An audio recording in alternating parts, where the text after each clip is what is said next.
everyone, welcome to the video tour of my unit of learning.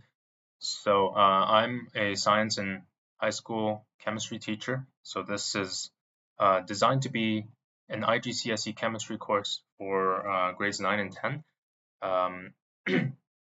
So it's supposed to be a physical to online hybrid course, but also should have enough content for students to complete completely online.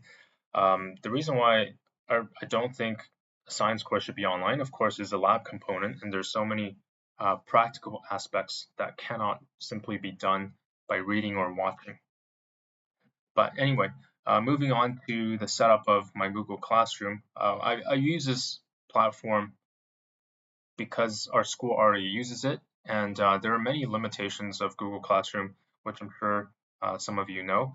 One of them is that if you end up on the landing page, the Stream tab, you can see that the Stream tab gets cluttered really quickly and easily because it adds a post for every single thing, every single activity that you do. So what you need to do if you want students to actually see your announcements is you have to constantly move your announcements to the top. But there's no way to pin these announcements to the top, unfortunately. So what I actually prefer to do is I always instruct students to navigate Google Classroom using the Classwork tab, where I have carefully designed and sequenced the units. So in a way where I feel is optimal for students to navigate through the course. Now, what you see here would be what the students see at the end of the course, where every unit is populated. So I wouldn't release all the units right at the start of the year, right?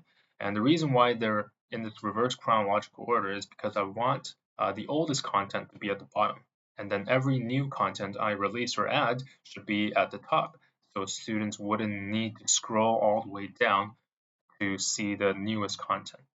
Okay, and so this is really important. Right now, there's only six units with not much content in them, but in reality, there's something like 10 units, and each of them will have 10 different posts.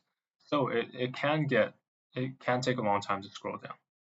Okay, so we'll take a look at one of the units. So the first unit is the intro and admin unit, which doesn't contain any subject content.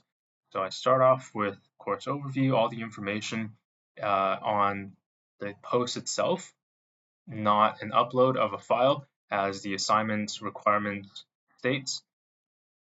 I really try to focus on the social constructivism framework in trying to create these videos, try to establish rapport, encourage the interactions between me and the peer and the students, and peer-to-peer interactions and content and student interactions.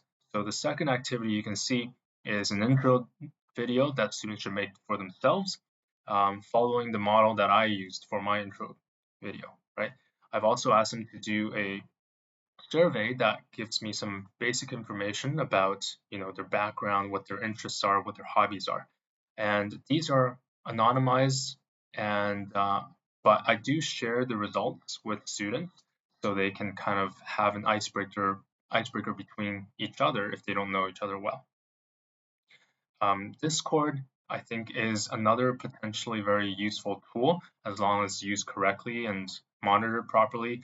It helps students engage with the content more easily, less intimidating than talking to the teachers maybe, and more quickly receive feedback.